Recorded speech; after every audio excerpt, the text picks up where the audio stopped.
মুসা আলাইহিস সালাতু ওয়াস সালাম তিনি যখন পরিণত বয়সের একজন যুবক, রাগী খুব বেশি ছিলেন, তো এমন সময় ফেরাউনের গোত্রের একটা লোক এসে মুসাকে ভুল ধরতে চাচ্ছে। মুসা বলছেন, আমার তো এখানে ভুল না, তোমার ভুল। তুমি ভুল করেছো না, ভুল করি নাই। ভুল করেছো না, ভুল করি নাই। ভুল করেছো তুমি না, ভুল করি নাই। শেষ পর্যন্ত ওনার তো কিছু হলে কি চলতো বলে হাত চাগায় দিছে। হাত চাগায় দিয়ে শাসন করার নিয়তে মেরেছেন একটা থাপ্পড় মারাও সারা, মরে যাওয়াও সারা। যখন মরে গেছে তখন বলতেছে, আল্লাহ দোষ কিন্তু আমার না, ওরে মারছে আমি শাসন করার জন্য, মরে গেছে, আমি মারি নাই। শেষ পর্যন্ত আল্লাহ বলছেন, না, তোমার এখানে থাকা যাবে না, তোমাকে দেশ ছাড়তে হবে। ওয়াল্লাযীনা হাজারু, দেশ ছাড়ো। দেশ ছাড়লে মর্যাদা কমে না বাড়ে? বিজয় আসে না পরাজয় আসে? বলেন বলেন বলেন বলেন। হিজরতের ফলাফল পরাজয় না বিজয়? আল্লাহ তাআলা বলছেন, ঈমান শুধু আনলেই হবে না, হিজরত থাকতে হবে। যেদিকে চোখ যায় সেই দিকে রওনা দিলেন। চলতেছেন, চলতে চলতে ক্লান্ত শ্রান্ত দেহ, প্রচন্ড তৃষ্ণা পাচ্ছে। সামনে একটা কূপ পেলেন, কূপের ধারে গিয়ে দাঁড়ালেন, ঢাকনা টান দিলেন, দুধ কি বলে কূপ থেকে তিনি পানি পান করলেন। পানি পান করে শরীরটাকে তরুতাজা করলেন। পাশেই দাঁড়ায় আছেন, ভাবতেছেন, কেউ আমি চিনি না, কেউ আমাকে চেনে না, একটা প্রত্যন্ত অঞ্চলে আমি আসলাম। ইতিমধ্যেই দেখতে পেলেন বালতি হাতে নিয়ে দুইজন মহিলা কূপের দিকে আসতেছে। ভাবলেন, যারা কারা? প্রশ্ন করলেন, তোমরা এখানে কেন আসছো? পানি নেব। নিয়ে যাও। পারবো না, উপরে ঢাকনা আছে, 7 থেকে 8 জন মানুষ এই ঢাকনা টান দেবে, পানি তুলে নিয়ে যাবে। এরপর আমরা সবার পানি নেওয়ার পরে পর্দার নিয়ম রক্ষা করে এখান থেকে পানি তুলে নিয়ে চলে যাব, সন্ধ্যা পার হয়ে যাবে। তো আল্লাহর পয়গম্বর মুসা আলাইহিস সালাম ভাবলেন যে, না, মহিলা বেচারি কষ্ট হবে, আমি একটু উপকার করি। তিনি হাত টাগায় দিয়ে বললেন, বালতি আমার হাতে দাও, আমি তোমাদের কিছু সহযোগিতা করছি। বালতিটা হাতের মধ্যে নিয়ে কূপের ধারে গেলেন। যে ঢাকনা টান দিতে লাগে 7 থেকে 8 জন, উনি বাম হাতে ধরলেন, ফিকে মারলেন, কয়েক হাত দূরে গিয়ে ছিটকে পড়ল। 2 মহিলা থরথর করে কাঁপে আর বলে, মানুষ না অন্য কিছু। নবীদের শারীরিক শক্তি কম ছিল না বেশি ছিল? প্রত্যেক পয়গম্বরকে আল্লাহ তাআলা 3টা এক্সট্রা গুণ দিয়েছেন। নাম্বার 1 হলো শারীরিক শক্তি দিয়েছেন সব মানুষের চাইতে বেশি। নাম্বার 2 হলো চেহারার সৌন্দর্য দিয়েছেন সব মানুষের চাইতে বেশি। আরেকটা হলো হুসনে খুলক, উন্নত চরিত্র দিয়েছেন, আমার নবীকে আল্লাহ তাআলা 100 জন জান্নাতি পুরুষের সমান শক্তি দিয়েছেন।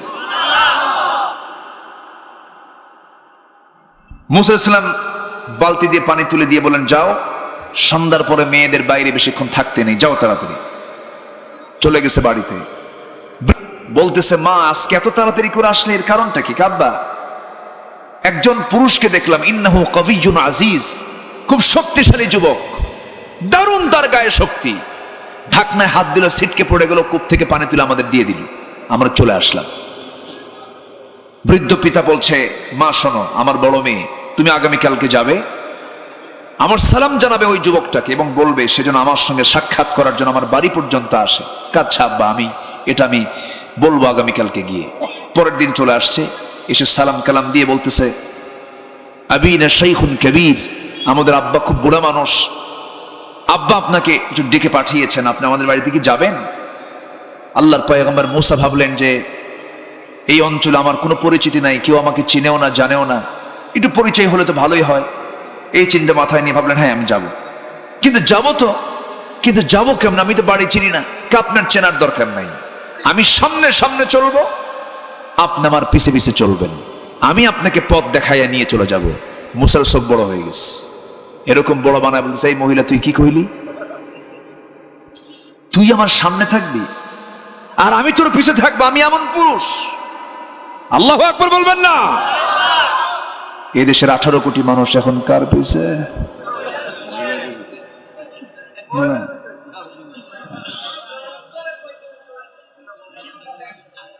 মুসা আলাইহিস সালাতু ওয়াস সালাম বললেন, শোনো মহিলা, তুমি যে আমার সামনে থাকবে, তোমার প্রতি আমার নজর চলে যাবে। তুমি নারী, আমি পুরুষ, আমরা হলাম ইমামের জাত, তোমরা হলে মুসল্লির জাত। তোমরা পিছনে থাকবে, আমরা ইমামতি করব। তুমি আমার সামনে নাও, বরং আমি তোমার সামনে থাকবো, আমি সামনে যাব।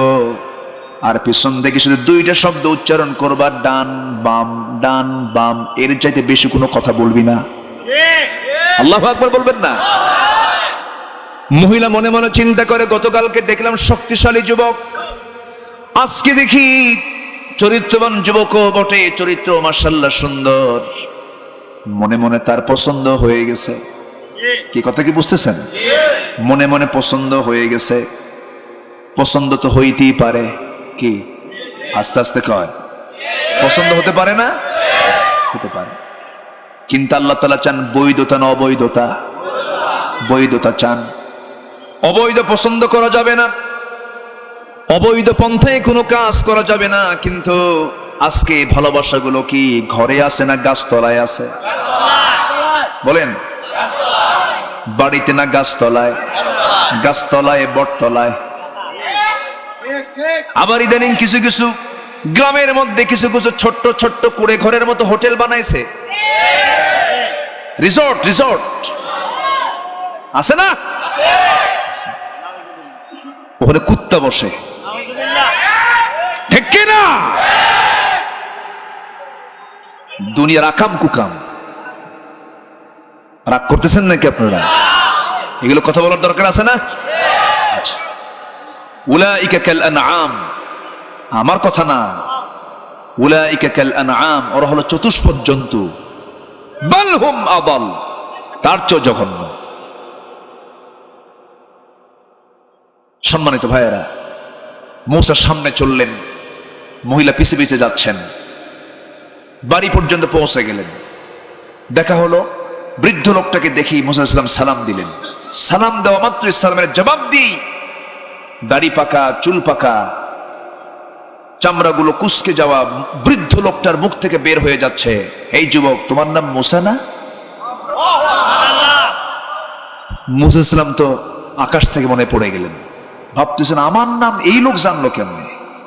এত দূর থেকে আসলাম, আমার নাম কেমনে বললো? একটু ভয় ভয় পাচ্ছেন। ফেরাউনের লোক কি না? কি কথা কি বুঝতেছেন? ওইদিকে তো মার্ডার কেস, বোঝেন নাই? আচ্ছা, আমার ভাইয়েরা, মূসা আলাইহিস সালাম একটু জড়সড় হয়ে গেলেন। এর মধ্যে দিয়েই বৃদ্ধ লোকটা বলছে, যুবক, কি চিন্তা করো তুমি? আপনি কে? এবার তিনি বলছেন, শোনো, তুমি আমাকে কি মনে করছো জানি না, তোমার নাম শুধু আমি জানি না, তোমার কামগুলো জানি। কি কাম? থাপ্পড় মারছো, মরে গেছে, মানুষের পরে আসছো। সুবহানাল্লাহ বলবেন না? সব কিছু যখন বলে দিলেন এবং জবাব দিয়ে আবার বলছেন, হে যুবক, তুমি যেখানে দাঁড়িয়ে কথা বলছো, তোমার এখানে নিরাপত্তা থাকবে, কোনো সমস্যা নাই। তুমি শত্রুর সামনে পড়ে যাও নাই। তুমি যার সামনে কথা বলছো, এই লোকটার পরিচয় হলো, যদিও সাধারণ একজন বুড়ো মানুষের মতোই তুমি আমাকে দেখতেছো, এরকম মনে করতেছো, সাধারণ বুড়োর কাতারে শুধু আমি বুড়ো মানুষ নই। ওয়া ইলা মাদিয়ানা আখাহুম শুআইবা, আল্লাহ তাআলা আমাকে মাদিয়ানবাসীর জন্য পয়গম্বর করে পাঠিয়েছেন। আমি হলাম আল্লাহর পয়গম্বর শুআইব। যেরকম সুবহানাল্লাহ। মূসা আলাইহিস সালাম খুব খুশি হয়ে গেলেন, জড়িয়ে ধরলেন, সম্মান করলেন। এরপরে শুআইব আলাইহিস সালাম বলেন, শোনো, হিজরত করেছো, মর্যাদা বেড়ে যাবে।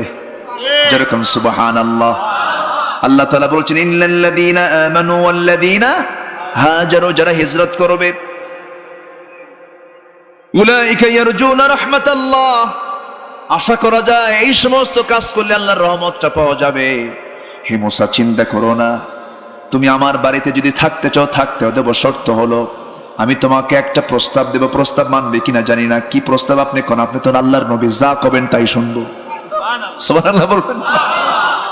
এবার বলছেন, শোনো, আমার দুইটা মেয়ে আছে, এই দুইটা মেয়ের যে কোনো একটা মেয়েকে আমি তোমার সঙ্গে বিয়ে দিতে চাই, তুমি কি আমার মেয়েকে বিয়ে করবা নাকি? এই কথা বলা মাত্রই এক সেকেন্ডও দেরি করলেন না, সঙ্গে সঙ্গে বলছেন, যখন দিবেন তখনই করব। আমি রাজি হয়ে গেলাম, বিয়ে করব।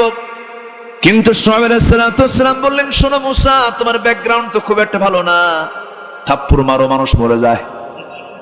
এখন যদি আমি এই মুহূর্তে তোমার সঙ্গে আমার মেয়েটাকে বিয়ে দেই, একটু টেনশন হবে, তোমার রাগটা একটু কমানো দরকার। কি করতে হবে? আপনি যা বলবেন তাই শুনবো।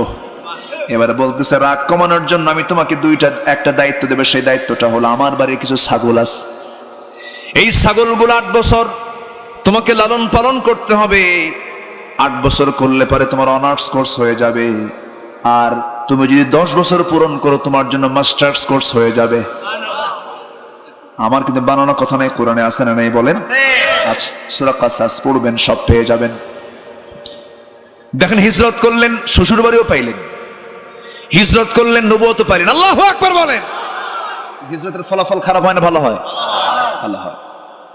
আমার নবী হিজরত করেছেন, মদিনা রাষ্ট্রের রাষ্ট্রপতি হয়েছেন, বিজয় এসেছে ইসলামের। আমার বন্ধুগণ, মুসা আলাইহিস সালাম ছাগল পালন করা শুরু করলেন। এই পৃথিবীতে যত প্রাণী আছে এর মধ্যে সবচাইতে শান্ত, ভদ্র, শিষ্ট প্রাণী হলো ছাগল।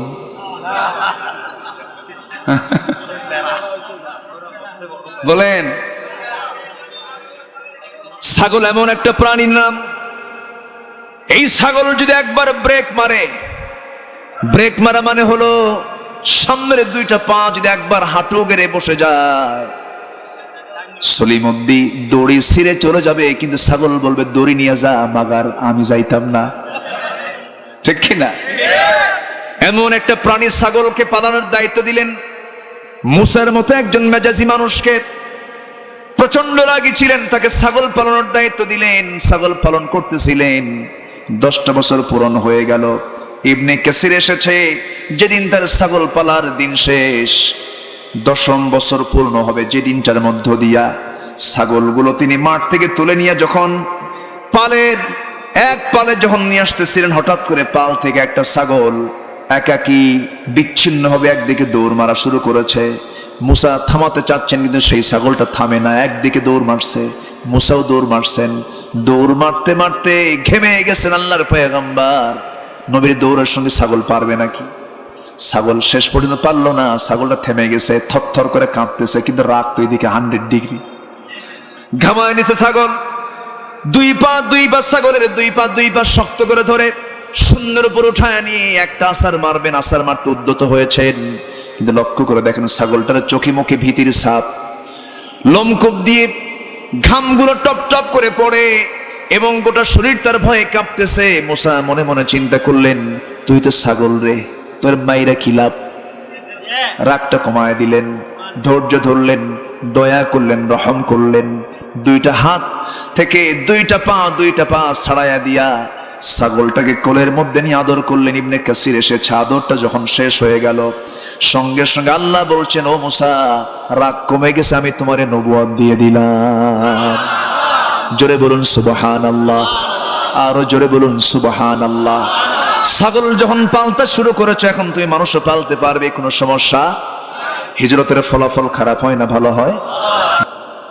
آمن الرسول بما أنزل إليه من ربه والمؤمنون كل آمن بالله وملائكته وكتبه ورسله لا نفرق بين أحد من رسله وقالوا سمعنا وأطعنا غفرانك ربنا وإليك المصير জোরে বলুন আল্লাহু আকবার। ঈমান শুধু আল্লাহর প্রতি আনলে হবে না। আল্লাহ কি খ্রিস্টানরাও বিশ্বাস করে না? ইহুদিরাও বিশ্বাস করে। আল্লাহকে তারা মানে, কিন্তু রাসূলকে মানতে গিয়ে প্যাঁচ লাগায় দেয়, কিতাবকে মানতে গিয়ে প্যাঁচ লাগায় দেয়। ওরা আল্লাহকে বিশ্বাস করতে নিয়ে আবার শরীকানা স্থাপন করে। ইহুদিরা কি বলে?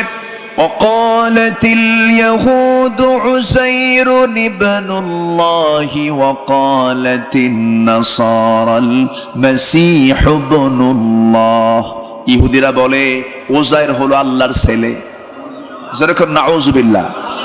নাসারা যারা, খ্রিস্টান যারা, তারা বলে ঈসা হলো আল্লাহর ছেলে। ঈমান আছে? আল্লাহকে মেনে লাভ হলো? লাভ হলো? হলো না। এই জন্য ঈমানটা কি পরিপূর্ণ রূপে আনতে হবে। আল্লাহ তাআলা সূরা বাকারার 218 নম্বর আয়াতে 3টা কাজের কথা বলেছেন। 3টা কাজ করবে, আশা করা যায় তোমরা আমার রহমতে ধন্য হয়ে যাবে। এর মধ্যে 1 নম্বর হলো যারা ঈমান আনবে। কার উপরে? আসতে বলবেন না, কার উপরে? ঈমান আনতে গিয়ে কোনো ভেজাল করা যাবে না, ঈমান আনতে গিয়ে কোনো প্যাঁচ লাগানো যাবে না, অন্য কোনো শর্ত জড়িয়ে দেওয়া যাবে না।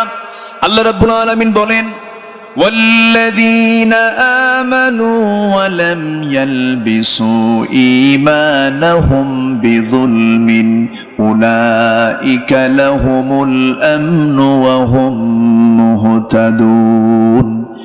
ঈমান যারা আনবে, ওয়া লাম ইয়ালবিসু ঈমানাহুম বিযুলমিন, ঈমানটাকে যারা জুলুমের দ্বারা আচ্ছাদন করবে না।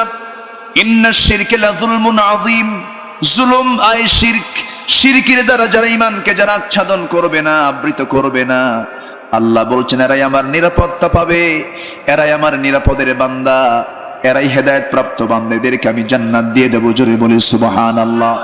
এই জন্য ঈমান আনতে হলে জুলুম মুক্তি ঈমান আনতে হবে, শিরিক মুক্তি ঈমান আনতে হবে, বেদাত মুক্তি ঈমান আনতে হবে। আমার দেশে অনেক লোক আছে নামাজ 5 ওয়াক্ত পড়ে কিন্তু শিরকের সাগরে হাবুডুবু খায়। আছে না? আছে না? নাই? আছে। নামাজ পড়তেছে কিন্তু ওইদিকে শিরকের কারবারও সে করছে। কোন দরবার পাইলেই, কোন মাজার পাইলেই সোজা সেজদা মারে। এই এলাকায় আছে কিনা জানি না, এগুলো আছে নাকি? কোন মাজারের সেজদা এরকম না? টুকটাক কিছু আছে, হয়তো বা দূরে দূরে থাকতে পারে। অসুবিধা? বসেন, আমার দিকে তাকান। আমার কথা কি শোনা যাচ্ছে? কোনো সমস্যা নাই তো? বলি আলহামদুলিল্লাহ। ঈমান আনলাম, নামাজ পড়লাম, কিন্তু সেজদা দেব কাকে? আল্লাহকে। কিন্তু এই মস্তককে অন্য কারো কাছে সঁপিয়ে দেওয়া যাবে? কোনো বাবার কাছে, কোনো মাজারে, কোনো কবরে না। যদি দেয় তাহলে কি হবে? এটা কি ছোটখাটো শিরক না অনেক বড় শিরক? অনেক বড় শিরক। আমার দেশে ওপেন সিক্রেট, কিছু কিছু জায়গায় প্রকাশ্যে এগুলো চলে, প্রকাশ্যে চলে। অথচ এই মস্তক একমাত্র অবনত করতে হবে কার কাছে? আল্লাহর কাছে। কারোর সামনে এই মস্তক অবনত করা যাবে না। যদি মানুষকে সেজদা করা যদি এটা বৈধই হতো, সবচেয়ে বেশি সেজদা পাওয়ার যোগ্য ছিলেন মুহাম্মদ সাল্লাল্লাহু। তিনি কখনো সেজদা নিয়েছেন? পাহাড়িয়া উট এসে রাসূলকে সেজদা দিচ্ছে, পাহাড়িয়া উট। সাহাবা কেরাম বললেন, ইয়া রাসূলুল্লাহ, মন চাচ্ছে আমরাও আপনাকে সেজদা দিয়ে, সম্মানজনক সেজদা দিয়ে ধন্য করি। রাসূল বললেন, না, পৃথিবীতে কোনো মানুষকে সেজদা দিতে পারে না। সেজদা দিবে কাকে? আল্লাহকে। একটা ছোট্ট ইতিহাস মনে পড়লো আমার নবীজি তায়েফের ময়দানে যখন গেলেন, বুক ভরা আশা নিয়ে ভাবলেন যে ঈমানের দাওয়াতটা দেই।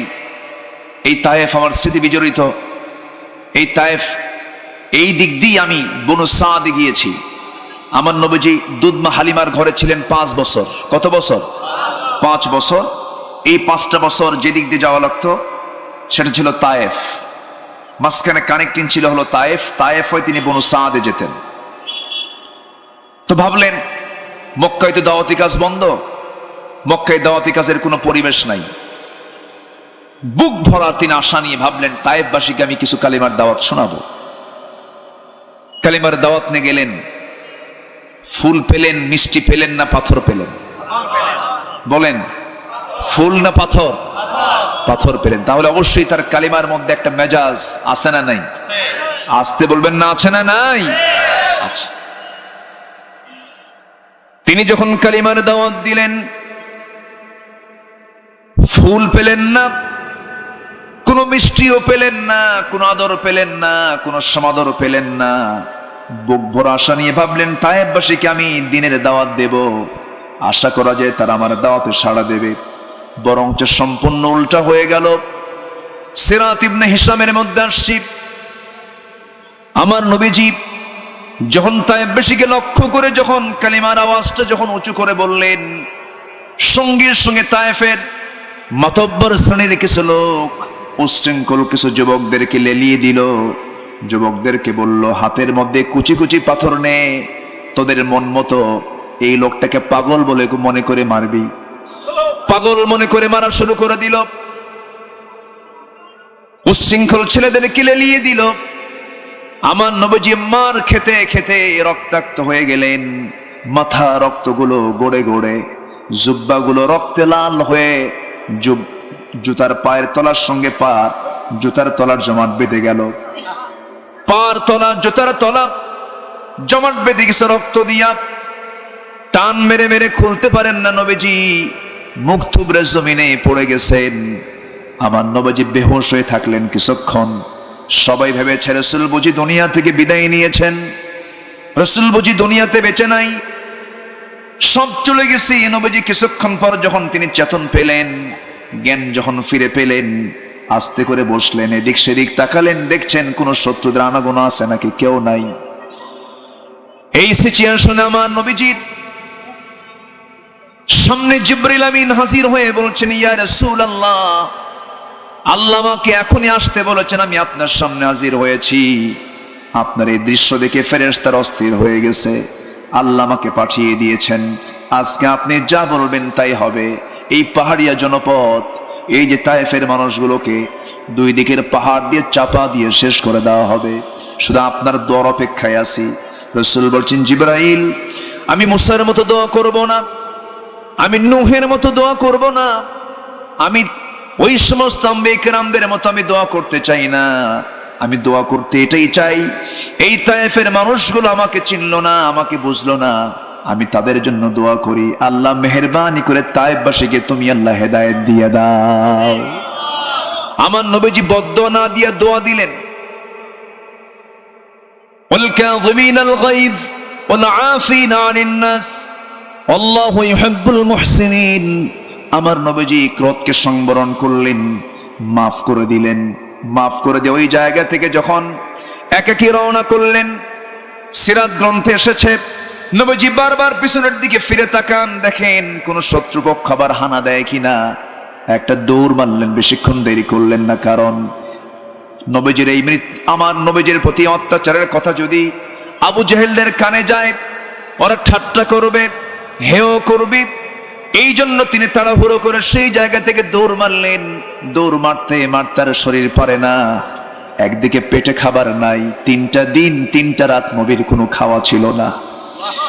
পাহাড়িয়া জনপদে উঁচুতে হাঁটতে হাঁটতে 2টা পা লেগে গেছে। 3 দিন 3 রাত তার কোনো খাওয়া নাই, পেটে কোনো পানি জল কিছুই যায় নাই। আমার নবীজি যখন একটা দৌড় মারলেন আর পারলেন না, রক্ত শূন্যতে রাসূল ভুগছেন। সামনে একটা আঙ্গুর বাগান পেলেন, আঙ্গুর বাগানের ভিতরে দৌড় মেরে গিয়ে আর থাকতে পারলেন না, চিত হয়ে পড়ে গেলেন।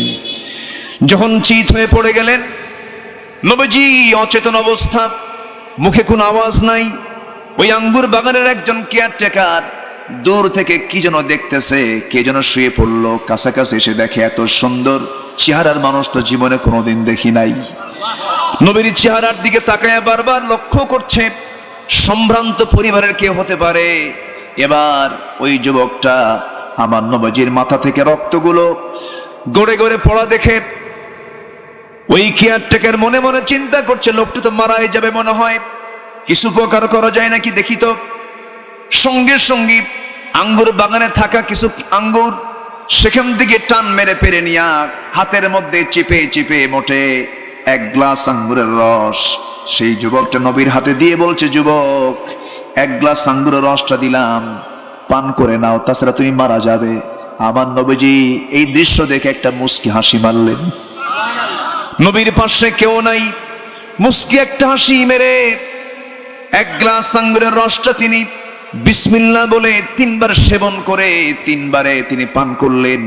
পান করার পর আলহামদুলিল্লাহ বলে যুবকটার দিকে তাকায় তাকায় বলছেন, যুবক, তোমার নাম তো আদ্দাস, মনে হচ্ছে তোমার নাম আদ্দাস। যুবকটা আশ্চর্য হয়ে মনে মনে চিন্তা করছে, কোনোদিন দেখা হলো না, কোনোদিন কথা হলো না, কোনোদিন সাক্ষাৎ হলো না, এই লোকটা আমাকে চিনলো কেমনে, এই যুবকটা আমার পরিচয়টা জানলো কেমনে। এবার প্রশ্ন করছে, হে যুবক, তোমার সঙ্গে কি ইতিপূর্বে কখনো দেখা হয়েছে নাকি? না। আমার নামটা জানলে কেমনে? এবার রাসূল মুস্কি হাসি মেরে বলছেন, যুবক, তোমার গ্রামের বাড়ির নাম নিনোয়া। আমার গ্রামের বাড়ির নাম নিনো, তোমার কে কইল? এবং তোমাকে কি পরিচয়টা জানিয়ে দিল? আমার নাম আদ্দাস, বলো বলো। এবার রাসূল বলছেন, ওরে আদ্দাস, তুমি যে গ্রামে জন্ম নিয়েছো সেই গ্রামে জন্ম নিয়েছেন ইউনূস আলাইহিস সালাতু ওয়াস সালাম। সঙ্গে সঙ্গে আদ্দাস বলছে, ও যুবক, আমার গ্রামে যে নবীর জন্ম হয়েছে এই কথা তোমাকে কে বললো বলো? সঙ্গে সঙ্গে রাসূল বলছেন, ওরে আদ্দাস, একজন নবীর কাছে তো আর একজন নবীর খবর থাকতেই পারে, একজন নবীর কাছে তো আর একজন নবীর খবর থাকতেই পারে।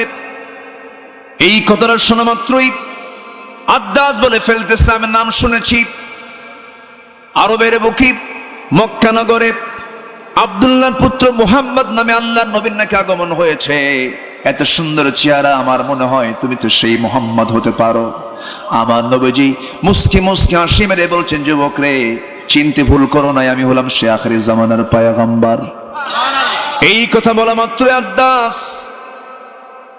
খ্রিস্টানি কায়দায়, খ্রিস্টানি সিস্টেমে দুইটা হাত নিয়ে সোজা নবীজির পায়ের কাছে গিয়া রাসূলকে সেজদা দিয়ে তাকে ধন্য করবে। আমার নবীজি এমন দৃশ্য দেখে সহ্য করতে না পেরে দুইটা হাত শক্ত করে ধরে টান মেরে খাড়া করলেন।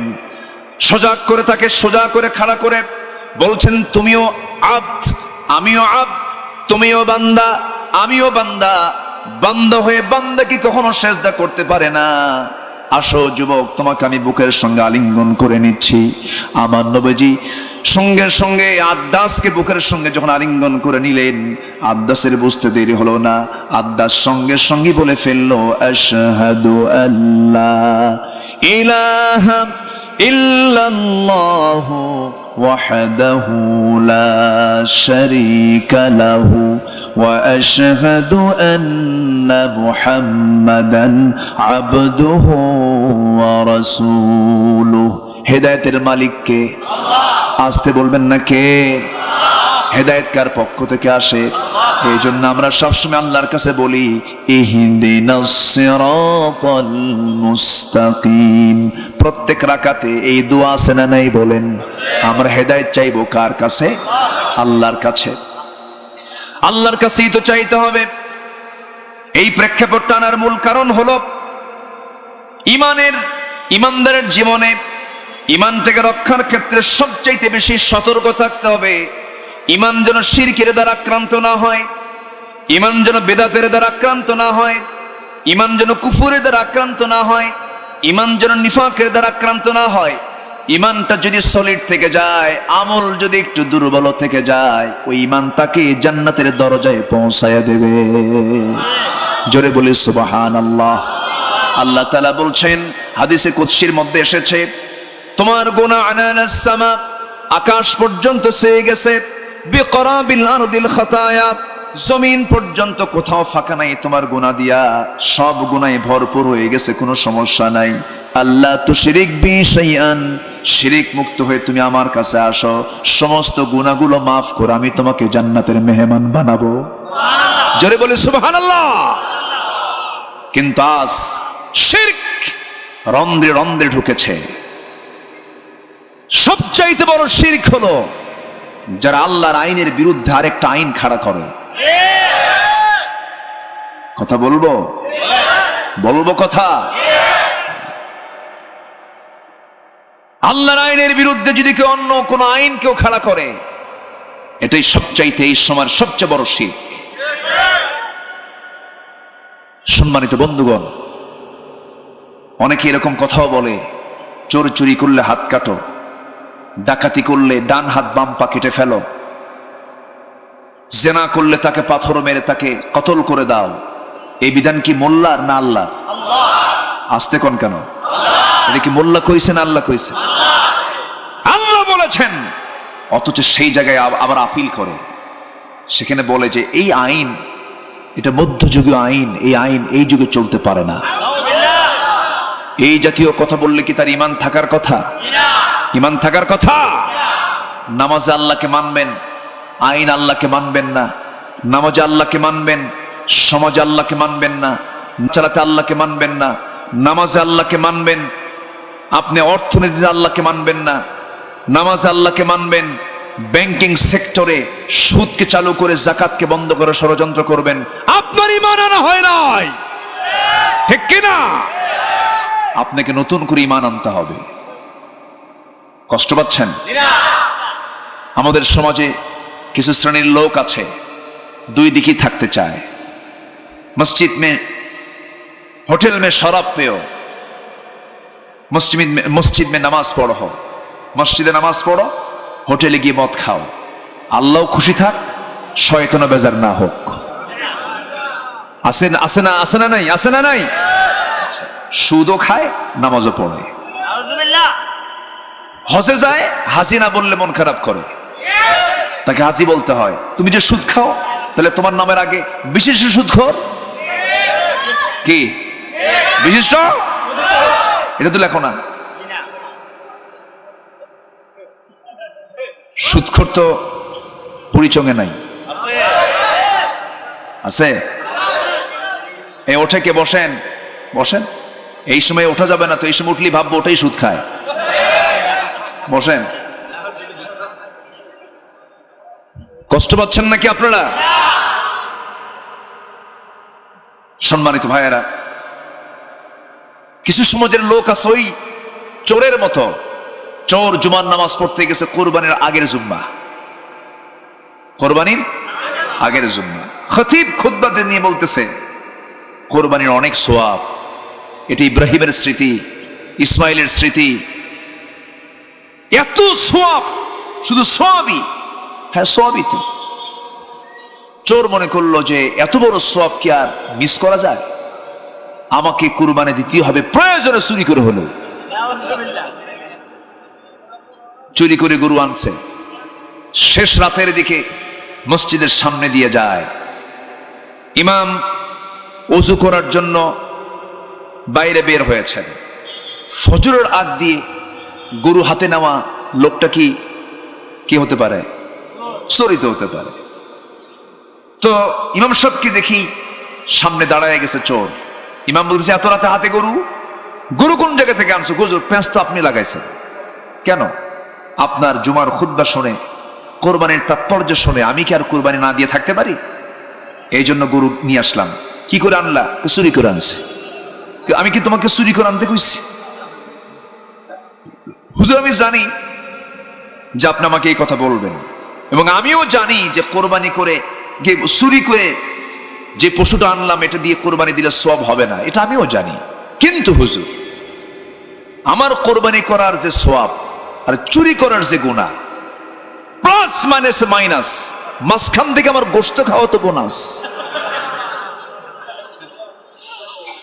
এই টাইপের কিছু লোক আছে না নাই? সবে কদরের রাত্রে এসে সুদখোর, মদখোর, শরাবখোর সব হুজুরের কাছে এসে বলে, হুজুর এমন দোয়া দিবেন যেন কাইন্দা সব শেষ হয়, সব যেন মাফ হয়। হুজুর আগামীকাল থেকে আবার সুদ খাওয়া শুরু করব। এরকম টাইপের লোক আছে না নাই? আসতে বলবেন না, আছে না নাই? এরকম ইসলাম মানলে ঈমান আনা হয়নি। ঈমান আনতে হবে ঈমান আনার মতো। ইয়া আইয়ুহাল্লাযীনা আমানু আমিনু, ইমানদারের ভালো করে ঈমান আনো। ইন্নাল্লাযীনা ক্বালু রাব্বুনাল্লাহু সুম্মা ইসতাকামু, যারা বলবে আমার রব আল্লাহ এবং তারপরে টিকে থাকবে, টিকে থাকাই হলো চ্যালেঞ্জ। ঈমান আনাটা যায়, কিন্তু ঈমানের উপরে টিকে থাকাটা সহজ না কঠিন?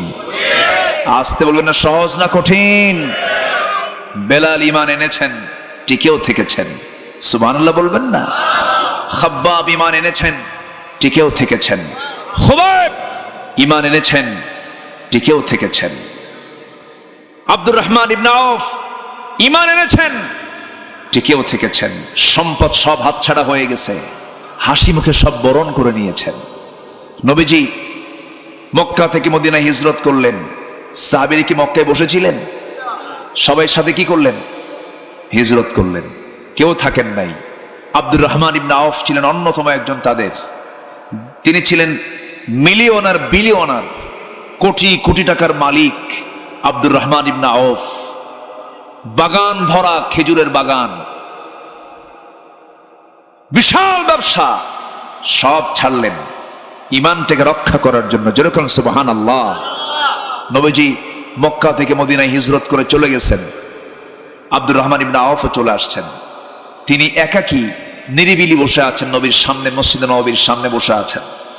রাসূল তাকে দেখে কেঁদেই ফেলে দিলেন, বললেন, আব্দুর রহমান, তোমার বড় কষ্ট হচ্ছে, তোমার বউ নাই, তোমার সন্তানাদি কেউ আসে নাই, তোমার ব্যবসাও নাই, তোমার ঘর বাড়ি সব দখল হয়ে গেছে, তোমার কি কষ্ট হচ্ছে না? আব্দুর রহমান ইবনে আওফ বলছেন, ইয়া রাসূলুল্লাহ, ঈমান তো এমনি আনি নাই, ঈমান আনতে গেলে তো পরীক্ষা দিতেই হবে, আমি তো জান্নাতের বাড়ি কিনতে চাই। সুবহানাল্লাহ, জোরে বলি সুবহানাল্লাহ। আমার নবীজি কেঁদে ফেললেন। নবীজি বলছেন, আব্দুর রহমান, বউটাও রেখে এসেছো, বউ ঈমান আনে নাই, সন্তানগুলো সব রেখে এসেছো, ব্যবসা বাণিজ্য সব ফেলে রেখে এসেছো, খেজুর বাগান সব ফেলে রেখে এসেছো। আব্দুর রহমান, তুমি কি জানো আবু জেহেল কিন্তু তোমার বিশাল বড় প্যালেসটা দখল করে ফেলেছে, বিশাল বড় বাড়িটা দখল করে ফেলেছে। আব্দুর রহমান ইবনে আওফ বলছেন, হুজুর, আবু জেহেল দখল করেছে আমার বাড়ি, আর আমি দখল করতে চাই জান্নাতের বাড়ি। আমার নবীজি বড় খুশি হয়ে গেলেন। রাসূল বলছেন, আব্দুর রহমান, তোমার তো কিছু না কিছু করা দরকার, দেখি তোমার জন্য কিছু করা যায় নাকি। আনসার সাহাবীকে ডাকলেন, একজনকে ডাকে বললেন, আনসার সাহাবী, এইদিকে আসো। আনসার মানে হলো যারা সাহায্যকারী, মুহাজির মানে হলো যারা দেশ ত্যাগ করেছেন, যারা, তাদেরকে মুহাজির বলা হয়। আমার নবী আনসারকে বললেন, আনসার শোনো, এই যে আমার আব্দুর রহমান ইবনে আওফ, আশারায়ে মুবাশশিরের একজন সাহাবী আব্দুর রহমান, তিনি বলেন, আব্দুর রহমান মক্কায় থাকাকালীন প্রচুর সম্পদের মালিক ছিল, আজকে সে সব হারিয়েছে। ও আমার আনসার সাহাবী, দেখো তো এই সাহাবীর জন্য কিছু করা যায় নাকি, দেখো তো হেল্প করা যায় নাকি। সঙ্গে সঙ্গে ঘোড়ার পিঠে উঠায় নিয়ে বলছে, না ভাই আব্দুর রহমান, রাসূল আমাকে দায়িত্ব দিয়েছেন, আপনি আমার সঙ্গে ঘোড়ার পিঠে ওঠেন। ঘোড়ার পিঠে উঠায় নিয়ে মদিনার সবচেয়ে বড় দুইটা বাগান, বড় দুইটা খেজুর বাগান দেখানো হলো। দেখানোর পর এবার বলছেন, আমার ভাই আব্দুর রহমান, আমি আনসার, রাসূলুল্লাহ আমাকে দায়িত্ব দিয়েছেন তোমাকে সাহায্য করার জন্য। এই দুইটা যে খেজুর বাগান তুমি দেখলে, এই দুইটা বড় খেজুর বাগানের মালিক আল্লাহ তাআলা আমাকে বানিয়েছেন। এই দুইটা বাগান আল্লাহ তাআলা আমাকে মালিকানা দিয়েছেন। তোমার কাছে যে বাগানটা পছন্দ হলো, সেই বাগানটা আমি এই মুহূর্তে তোমার নামে আমি দলিল করে দিলাম। সুবহানাল্লাহ। আব্দুর রহমান ইবনে আওফ মাথা নিচু করে মুস্কি মুস্কি হাসি মারছেন, আর বলছেন, ভাই আর কি বলবে বলো। এবার বলছেন, শোনেন আব্দুর রহমান, এই মদিনার কোন মেয়ের বাবা আপনার সঙ্গে তার মেয়েকে বিয়ে দেবে না, কারণ ঘর নাই, বাড়ি নাই, টাকা নাই, পয়সা নাই, কেমন করে বিয়ে দেবে। এই জন্য আমি সিদ্ধান্ত নিয়েছি, আল্লাহ তাআলা আমাকে দুইটা বউ দিয়েছেন, দুটা স্ত্রী দিয়েছেন, যে কোনো একটা স্ত্রী আমি তালাক দেব, আপনি তাকে বউ বানায় নেবেন। জোরে বলি সুবহানাল্লাহ, জোরে বলি সুবহানাল্লাহ।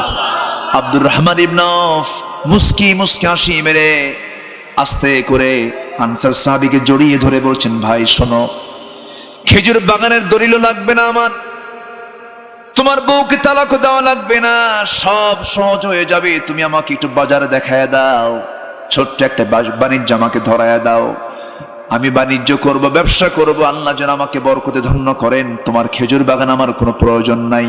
জোরে বলুন সুবহানাল্লাহ। লম্বা কথা ছিল, ওই দিকে যাব না আমি।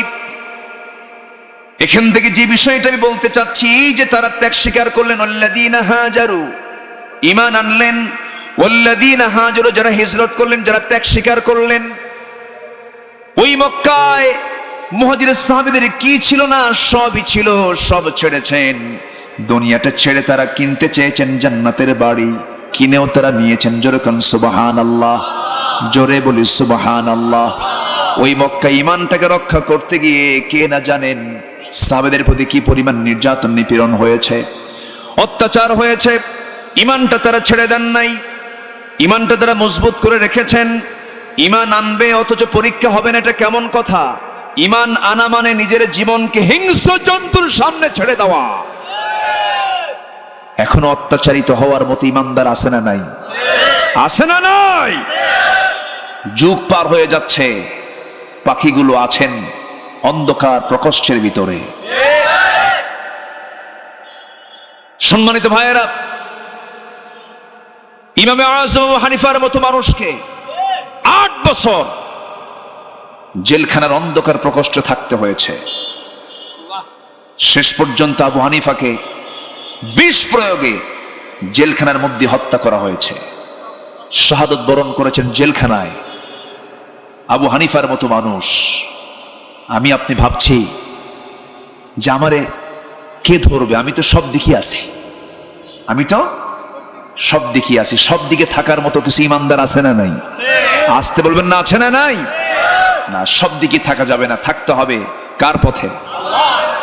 থাকতে হবে সব দিক না, একদিক। একদিকে থাকতে হবে। আবু হানিফা রাহমাতুল্লাহ আলাইহি তাকে চিফ জাস্টিস বানাবে।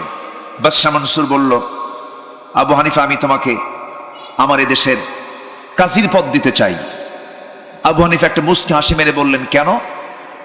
তুমি এটার দায়িত্ব পালন করবে। তিনি বললেন, তোমার মতো জালিমের অধীনে বিচারক হওয়ার কোন শখ আমার নাই। আল্লাহু আকবার। এই লোভনীয় অফারকে তিনি প্রত্যাখ্যান করলেন। ফলাফল কি হলো? পরের দিনই ফোর্স চলে আসছে। আবু হানিফা রাহমাতুল্লাহ আলাইহিকে ধরে নিয়ে জেলখানায় আটকে রাখা হলো। বোঝানো হলো, তাতেও কাম হলো না। আবু হানিফা শেষ পর্যন্ত বললেন, তোমরা আমাকে কি বোঝাতে চাচ্ছ জানি না, আমি দুনিয়ার সকল কিছু শেষ করে ফেলবো, কিন্তু আমি জান্নাতকে হারাতে চাই না। জোরে বলি সুবহানাল্লাহ। রিমান্ডে নেওয়া হলো, হাত পা বেঁধে ফেলে পিটানো হলো, তার বৃদ্ধা মাটা বেঁচে ছিলেন, তার মাকেও জেলখানায় ঢুকানো হলো। তার মাকে জেলখানায় ঢুকায় নিয়ে মার চোখের সামনে সন্তানকে পিটায়। এমন একটি হৃদয় বিদারক দৃশ্যের অবতারণা করে ফেলল বাদশাহ মনসুর। মা সন্তানের নির্যাতনের দৃশ্যগুলো দেখছেন, তার চোখের কোনা বেয়ে টপ টপ করে পানি পড়ছে। আবু হানিফা মনে মনে চিন্তা করছেন, আহারে আমার বুড়ি মা কত না বড় কষ্ট পাচ্ছেন, কি সিদ্ধান্ত নেব আমি? মার কষ্ট তো আমার সহ্য হচ্ছে না, আমি কি করব? এমন সময় মার মুখ থেকে কিছু কথা বের হয়ে গেল। মা বলছে, আমার কলিজার টুকরা সন্তান আবু হানিফা, আল্লাহর কসম করে বলি, তুই যে আমার চোখের পানি দেখতে পাচ্ছিস, তুই কি মনে করছিস জানি না, এই চোখের পানি কিন্তু এই জন্য বের হচ্ছে না, তোর প্রতি অত্যাচার নির্যাতন দেখে আমার চোখের পানি বের হচ্ছে না। আমার বড় ভয় লাগতেছে, বড্ড ভয় লাগতেছে, না জানি তুই অত্যাচারগুলো সহ্য না করে জালিম বাদশার অনুসারী হয়ে যাবি। আমার কাছে আশঙ্কা লাগে, এই জন্য কান্দি।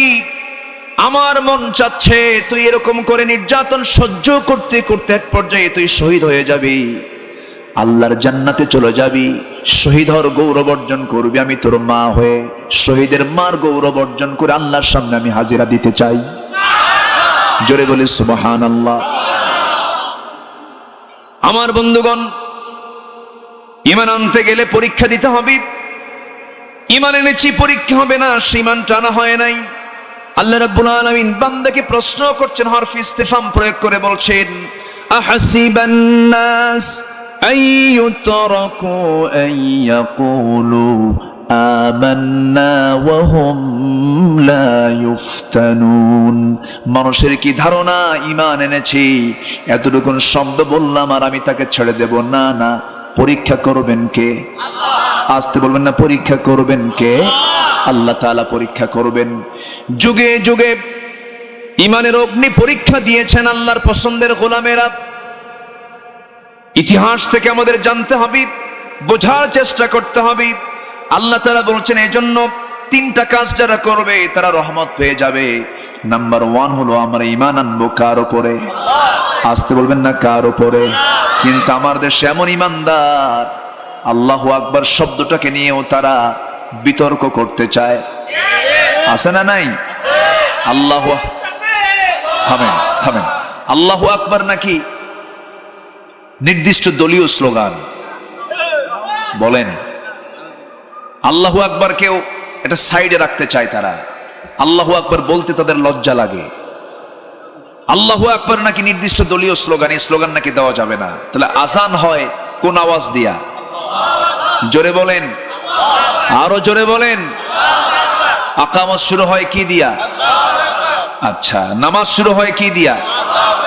রুকুতে যেতে বলতে হয় কি? সেজদায় যেতে, সেজদা থেকে উঠতে। জানাজা শুরু হয় কি দিয়া? জানাজার তাকবীর 4টা আছে না নাই? আচ্ছা, যারা বলছে আল্লাহু আকবার নির্দিষ্ট দলীয় স্লোগান, তাদেরকে স্পষ্ট ভাষায় জানিয়ে দিতে চাই, আল্লাহু আকবার এই ধ্বনিকে নিয়ে যারা বিতর্ক করেছেন তাদের ঈমানটাও বিতর্কিত, ঠিক কি না? নতুন করে ঈমান আনতে হবে। সম্মানিত ভাইরা, যারা বলেছে যে আল্লাহু আকবার এই স্লোগান দেওয়া যাবে না, চলবে না, তাদের জানাজা না দিয়া কুকুর বিড়াল শিগালের মতো বিদায় করা দরকার। এমতের পক্ষে রাজি আছেন কারা কারা? হাত উঁচু করে দেখান।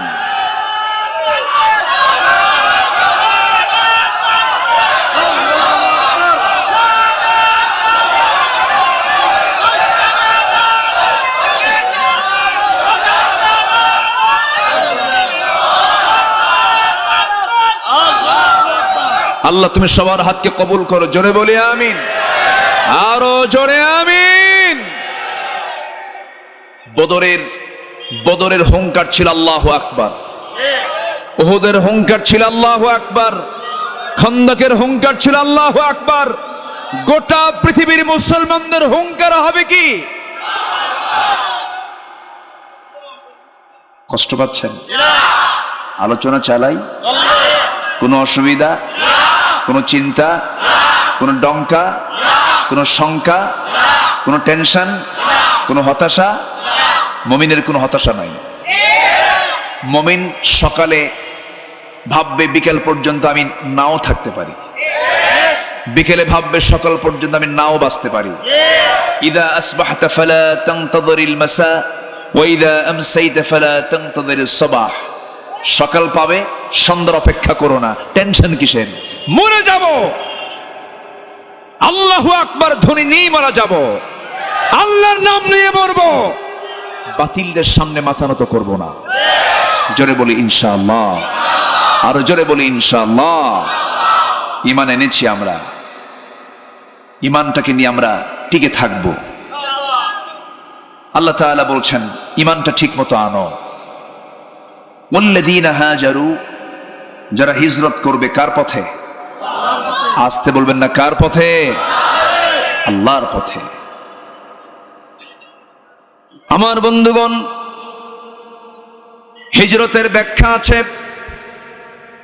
একটা হাদিস আল্লাহ তাআলা আল্লাহ রাসূল হিজরতের ব্যাপারে বলেছেন, আল মুহাজিরু মান হাজারা মা নাহাল্লাহু আনহু।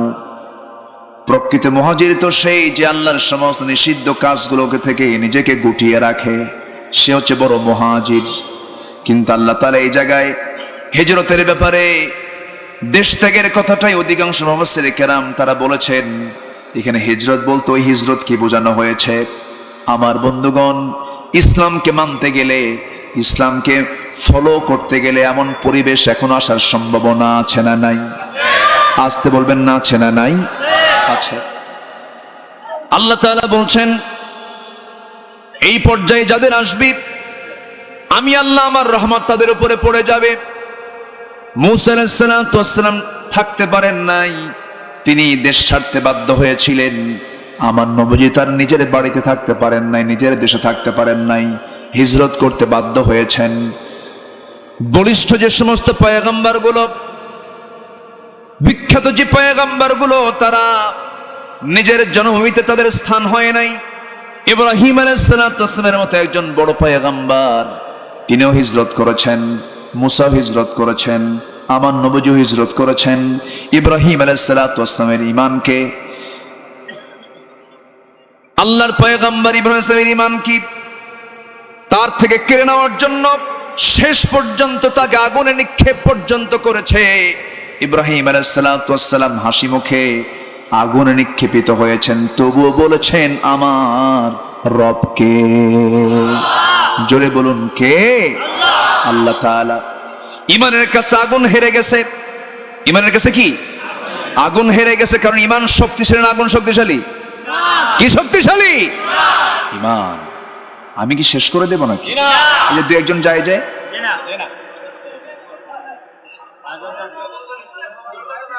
হ্যাঁ ও একটু বসেন। জি অনেক আগে বসা হয়েছে তাই না? হ্যাঁ চাপ চুপ আসছে, নিম্নচাপ। হ্যাঁ নিম্নচাপ হোক ঠিক আছে, কিন্তু ঊর্ধ্বচাপে কেউ যায়েন না। ঊর্ধ্ব চাপ হলো বিড়ি খাওয়া চাপ। এরকম চাপ আছে না নাই? বিড়ি না খেলে নাকি মাথা গরম হয়ে থাকে, মাথা রিফ্রেশের জন্য একটু টান মারতে হয়। এরকম কিছু আছে না নাই? আবার প্রশ্ন করে হুজুর বিড়ি খাওয়া কি জায়েজ আছে? মানে উনি জায়েজের চেষ্টায় আছেন, এরকম কিছু পাবলিক আছে না নাই? আচ্ছা, ইব্রাহিম আলাইহিস সালাতু ওয়াস সালাম তিনি হিজরত করেছেন। মুসা আলাইহিস সালাতু ওয়াস সালাম, এই নবীকে আল্লাহ তাআলা এমন সম্মান দিয়েছেন, এত মর্যাদা দিয়েছেন। এই কোরআনে সবচাইতে বেশি নাম উল্লেখ আছে কোন নবীর বলেন তো? মুসার নামটা বেশি আসছে, সবচেয়ে বেশি কোট করা হয়েছে এই কোরআনে তার নামটা, তাই না? অনেকবার এসেছে তার নাম। আল্লাহ তাআলা তাকে সম্মান দিয়েছেন, আল্লাহ তাআলা তাকে এক্সট্রা করে তাওরাত কিতাবও দিয়েছেন। এবং এত দামি নবী, তিনি নিজেও নবী, ভাইটাও নবী, শ্বশুরও নবী, ভাগিনাও নবী। যেরকম সুবহানাল্লাহ। তাহলে একটা ফ্যামিলিতে কয়জন হলো? তাহলে কি পরিবার? নবী পরিবার, নবী পরিবার। এটা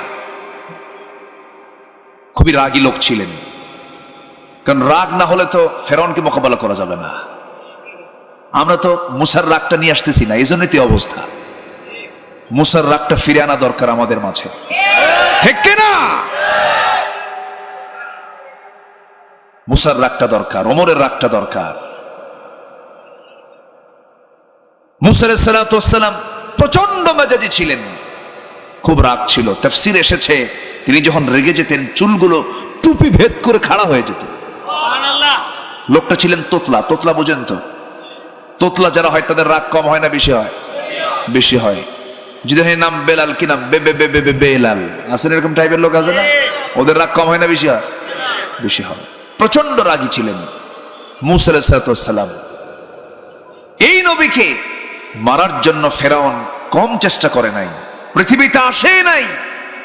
সেই সময় থেকে তার পরিকল্পনা মুসাকে শেষ করে ফেলবো। পারছে? আসতে বলবেন না, পেরেছে? পারে নাই।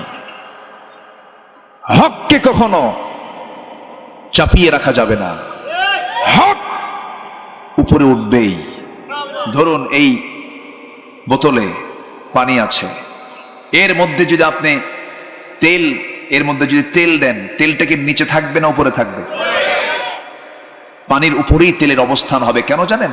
তেলটা তৈরি করতে বহু ঘানি ঘুরতে হয়েছে, চেষ্টা করতে হয়েছে, চেষ্টার ফলে পানির উপরে তেলের স্থানটা হয়েছে।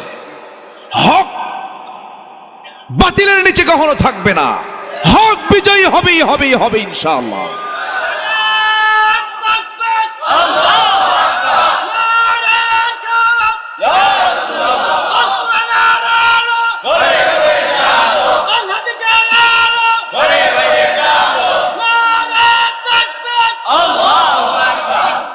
সম্মানিত ভাইয়েরা, মুসা আলাইহিস সালাতু ওয়াস সালাম তিনি যখন পরিণত বয়সের একজন যুবক, রাগী খুব বেশি ছিলেন, তো এমন সময় ফেরাউনের গোত্রের একটা লোক এসে মুসাকে ভুল ধরতে চাচ্ছে। মুসা বলছেন, আমার তো এখানে ভুল না, তোমার ভুল। তুমি ভুল করেছো না? ভুল করি নাই। ভুল করেছো না? ভুল করি নাই। ভুল করেছো তুমি? না, ভুল করি নাই। শেষ পর্যন্ত ওনার তো কিছু হলে কি চলতো বলে হাত চাগায় দিছে, হাত চাগায় দিয়ে শাসন করার নিয়তে মেরেছেন একটা থাপ্পড় মারাও সারা, মরে যাওয়াও সারা। যখন মরে গেছে তখন বলতেছে আল্লাহ দোষ কিন্তু আমার না, ওরে মারছে আমি শাসন করার জন্য, মরে গেছে, আমি মারি নাই। শেষ পর্যন্ত আল্লাহ বলছেন না, তোমার এখানে থাকা যাবে না, তোমাকে দেশ ছাড়তে হবে। ওয়াল্লাযীনা হাজারু, দেশ ছাড়ো। দেশ ছাড়লে মর্যাদা কমে না বাড়ে? বিজয় আসে না পরাজয় আসে? বলেন বলেন বলেন বলেন। হিজরতের ফলাফল পরাজয় না বিজয়?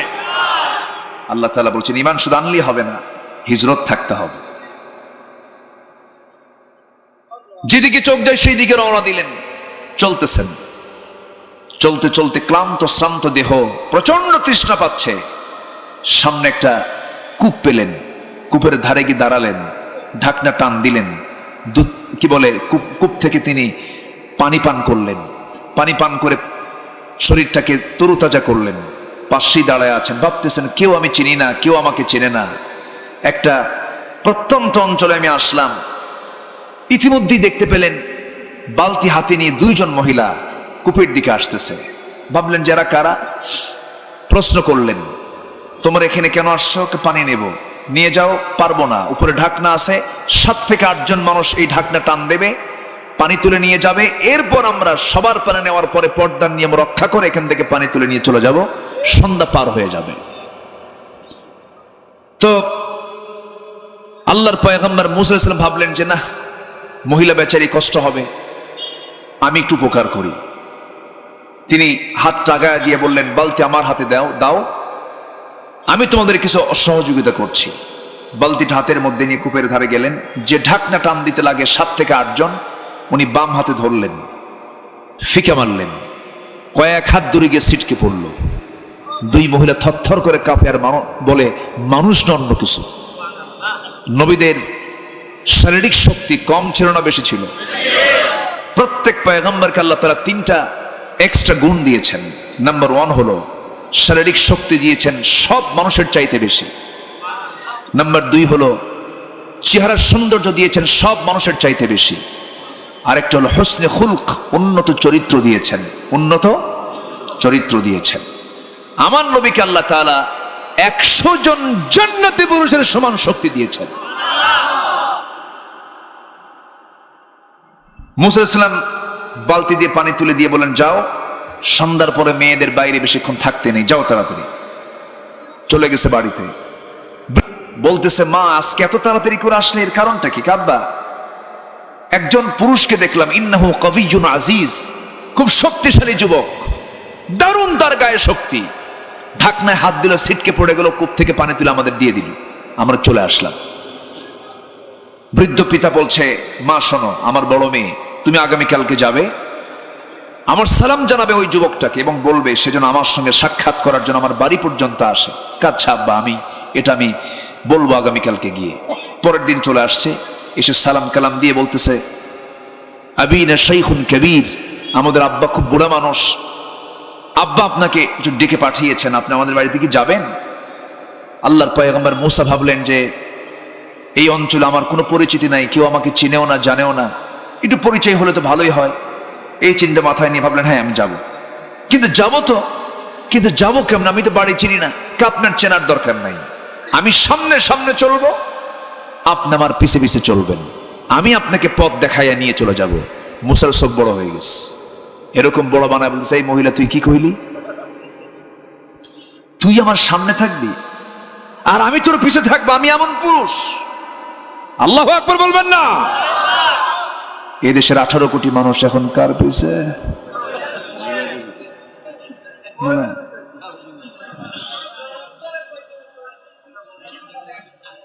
মুসা আলাইহিস সালাতু ওয়াস সালাম বললেন শোনো মহিলা, তুমি যে আমার সামনে থাকবে, তোমার প্রতি আমার নজর চলে যাবে। তুমি নারী, আমি পুরুষ, আমরা হলাম ইমামের জাত, তোমরা হলে মুসল্লির জাত। তোমরা পিছনে থাকবে, আমরা ইমামতি করব। তুমি আমার সামনে নাও, বরং আমি তোমার সামনে থাকবো, আমি সামনে যাব।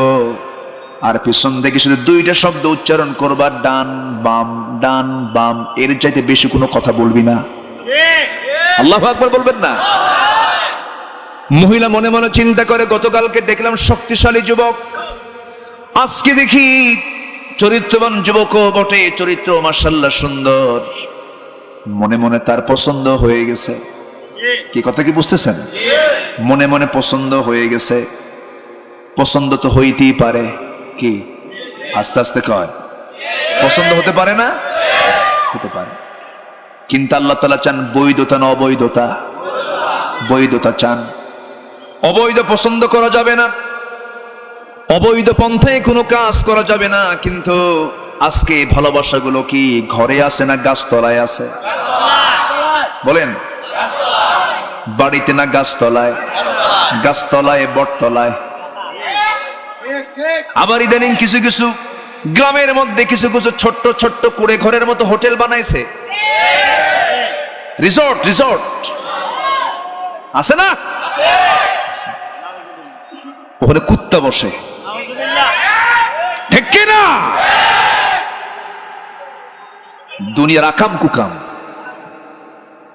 রাগ করতেছেন নাকি আপনারা?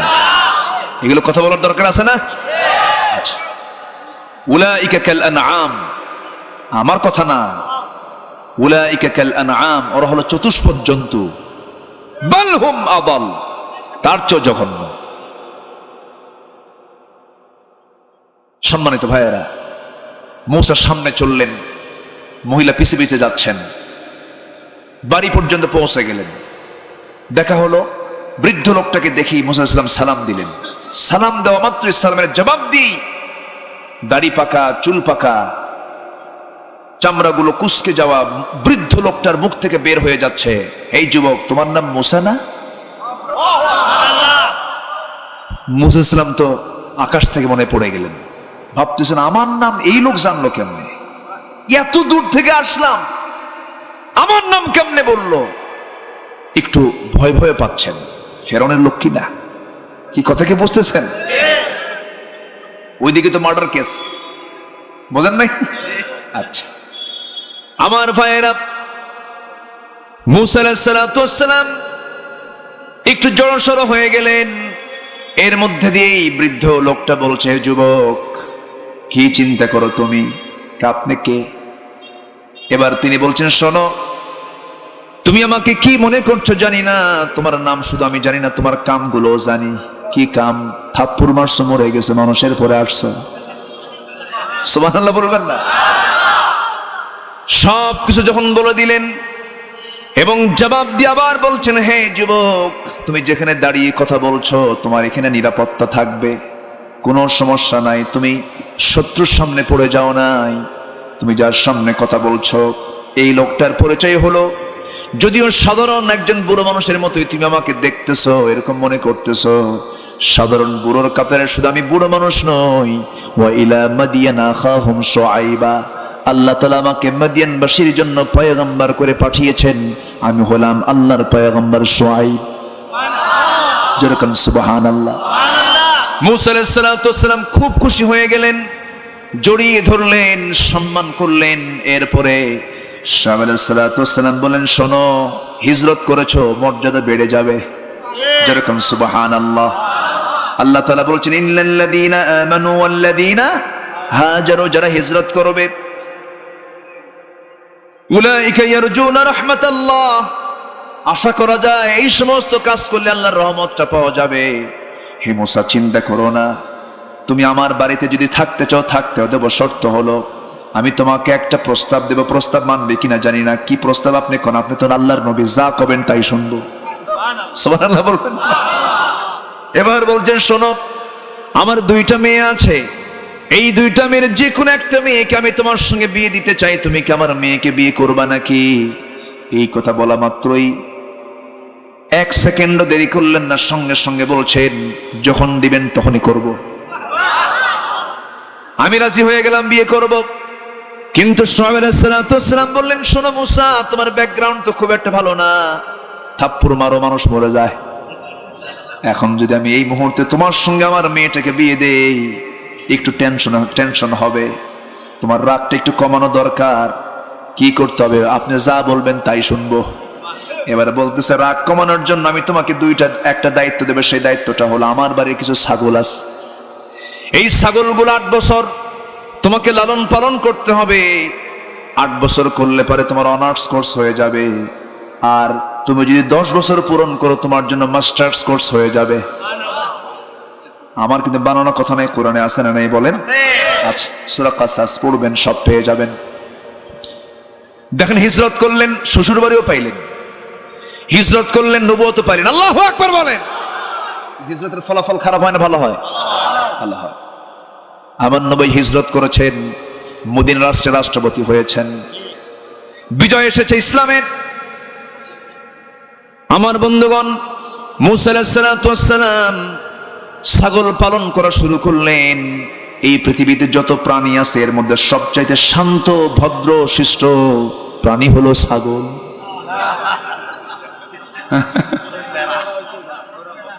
বলেন, ছাগল এমন একটা প্রাণীর নাম, এই ছাগল যদি একবার ব্রেক মারে, ব্রেক মারা মানে হলো সামনের 2টা পা যদি একবার হাঁটু গেড়ে বসে যায়, সলিমুদ্দি দড়ি ছিঁড়ে চলে যাবে, কিন্তু ছাগল বলবে, দড়ি নিয়ে যা মাগার, আমি যাইতাম না। ঠিক কিনা? এমন একটা প্রাণী ছাগলকে পালনের দায়িত্ব দিলেন মুসার মতো একজন মেজাজি মানুষকে।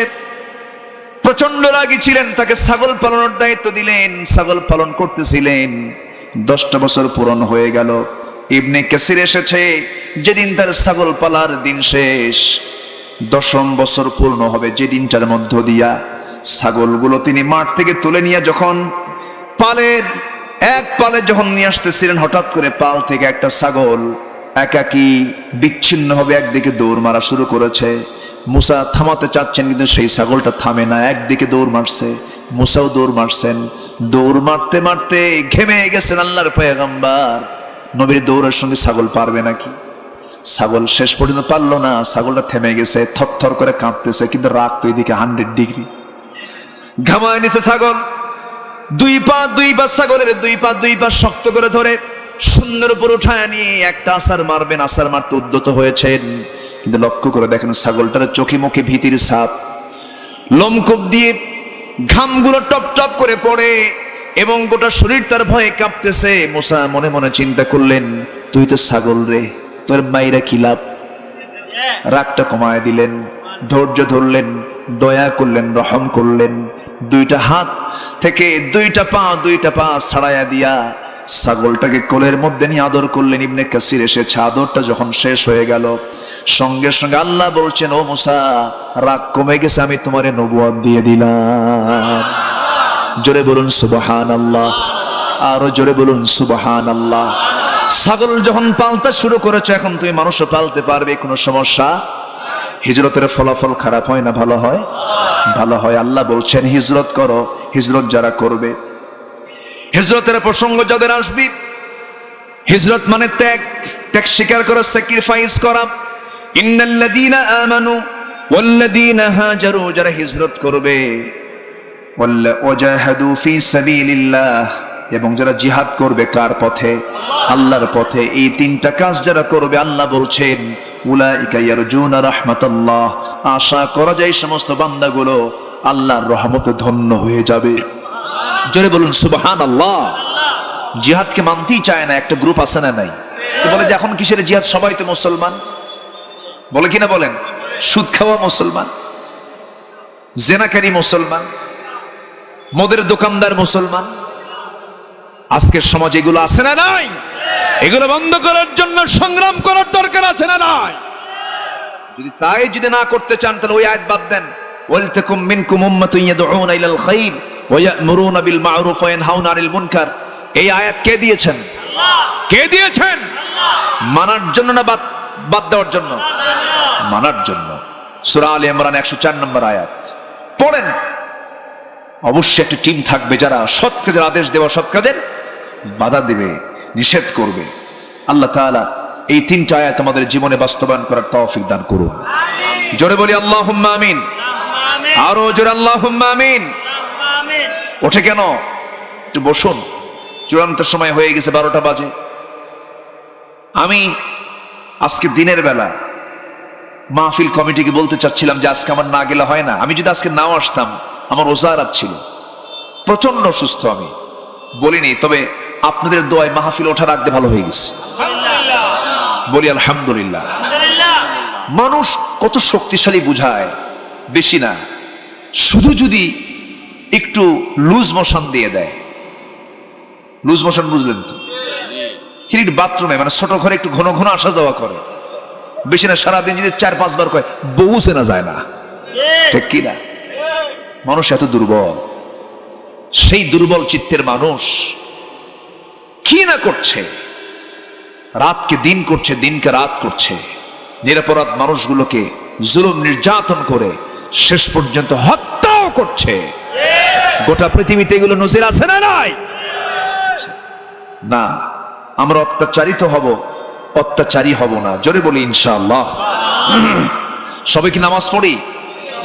5 ওয়াক্ত নামাজ কেউ ছাড়বো না। কারা কারা একটু হাত তুলে দেখেন তো দেখি, জোরে বলি ইয়া আল্লাহ, আমাদেরকে 5 ওয়াক্ত সালাত আদায় করার তৌফিক তুমি আল্লাহ দিয়া দাও। জোরে বলি আমিন, আরো জোরে আমিন। হাত নামান। আমি আলোচনার না বাড়াই, আজকে প্রথম রজনী, আগামীকালকে আছে তৃতীয় রজনী আছে। যতটুকুন হয়েছে আমরা বলে ফেলি আলহামদুলিল্লাহ। দোয়া হবে, দোয়া না করে কেউ যাবেন না। যিনি দোয়া না করে যাবেন, আমি ভাববো তার বাপ মার প্রতি কোনো দরদ নেই। বসেন, আব্বা আম্মার জন্য দোয়া হবে না তো যাচ্ছেন কেন? বসেন। আল্লাহুম্মা আমিন। রব্বানা যালামনা أنفسنا وإن لم تغفر لنا وترحمنا لنكونن من الخاسرين। মধ্যরাত 12টা বেজে গেছে, তোমার হাজারো মুসলমান নরনারী কোরআনের আলোচনা মনোযোগ সহকারে শোনার পরে শেষান্তে সে 2টা হাত ভিক্ষুকের মতো পেতে আছে। আল্লাহ, গুনার দিকে নজর দিও না, বান্দা মনে করে তামাম জীবনের গুনাহগুলোকে মাফ করে দাও। জনম দুঃখিনী মা, জনম দুঃখী বাপজান যারা চলে গেলেন, জিন্দেগির গুনাহগুলো মাফ করো, কবরগুলোকে জান্নাতের টুকরা বানাইয়া দাও। আব্বা আম্মার জন্য কি দোয়া তাও শিখিয়ে দিয়েছো, আওয়াজ দিয়ে সবাই বলুন রব্বিরহামহুমা কামা রব্বায়ানি সগীরা, রব্বিরহামহুমা কামা রব্বায়ানি সগীরা। আল্লাহ তাআলা বিশেষ করে মাহফিলের আয়োজন যারা করলেন, শোনার জন্য যারা আসলেন, বিনিময়ে কিয়ামতের কঠিন ময়দান যেদিন কেউ কাউকে চিনবে না, এমনকি মা সন্তানকে পর্যন্ত স্বীকার করে বসবে, সেই কঠিন মুসিবতের দিনে মাহফিল সবার জন্য নাজাতের মাধ্যম তুমি আল্লাহ বানায়া দিও। আল্লাহ, আল্লাহ তাআলা 75 বছর যাবত এই মাহফিল চলে আসছে। কত মুরব্বী দুনিয়া থেকে বিদায় নিয়েছেন, এই মাহফিলের সঙ্গে স্মৃতি জড়িত আছে। আশেপাশে কবরস্থানে যারা শুয়ে আছেন, কবরের সমস্ত আযাব মাফ করে দাও, কবরগুলোকে জান্নাতের টুকরা বানায়া দাও। আয় আল্লাহ তাআলা, অনেকের নাম জানি না, তোমার তালিকায় সবার নামের তালিকা আছে। আল্লাহ, যার যা চাওয়া তুমি আল্লাহ পাওয়া করে দিও। আমার আলী ভাইকে কবুল করে নাও। অনেকে দোয়া চেয়েছেন, সবার নাম তোমার জানা নাই, যার যা চাওয়া তুমি আল্লাহ পাওয়া করে দাও। এই মাহফিলটার সঙ্গে যারা মেহনত করছেন, শ্রম দিচ্ছেন, সময় দিচ্ছেন, আল্লাহ তুমি তোমার কুদরতি হাতে তাদেরকে তুমি আল্লাহ উত্তম জাযায়ে খায়র দিয়া দাও। দুনিয়া থেকে কোন দিন বিদায় হব জানি না, ডান হাতে আমলনামা না আসা পর্যন্ত কবরে নিও না। কোন দিন মরবো জানি না, মরতে যখন হবে তুমি আল্লাহ শহীদি মত কপালে জুটাইয়া দিও। গোটা পৃথিবীর মুসলিম উম্মার প্রতি তোমার খাস রহমত নাজিল করো। সমস্ত জুলুম থেকে মাজলুমদেরকে তুমি আল্লাহ বাঁচাও। এই দুনিয়াতে আসার তো সিরিয়াল ছিল, যাওয়ার তো কোনো সিরিয়াল নাই। মরবো কোন দিন জানি না, তবে যেদিন মরবো রে, টান মেরে ঘর থেকে বের করে দেবে, জীবনের শেষ গোসলটা হয়ে যাবে, মোরা মুখ সব দেখে দেখে চলে যাবে। কবরে শোয়া দেবে, বাঁশ চাপা দেবে, মাটি চাপা দেবে। 24 ঘন্টা যাবে না, মাথার চুলগুলো খসে খসে পড়বে। 3টা দিন যাবে না, চামড়াগুলো গলে গলে পোকার পেটের খাবার হবে। যত্নে গড়া দেহ মাটি খেয়ে শেষ করে ফেলবে রে। 7টা দিন যাবে না, পেটের নাড়ি ভরি সব চোখ মুখ কান নাক দিয়ে বের হতে থাকবে। কিম্বত কিমাকার চেহারা হয়ে যাবে। এই মায়ের সংসার, এই মহব্বতের দুনিয়া সব ছেড়ে তোমার কাছে যেতে হবে আল্লাহ। দিন শেষে কেউ নাই, তুমি আল্লাহ, তুমি ছাড়া আমাদের একমাত্র বন্ধু বলতে তুমি আছো আল্লাহ। মেহেরবানি করে সে অন্তিম মুহূর্ত যখন চলে আসবে, জবানে জারি করে দিও লা ইলাহা ইল্লাল্লাহু মুহাম্মাদুর রাসূলুল্লাহ।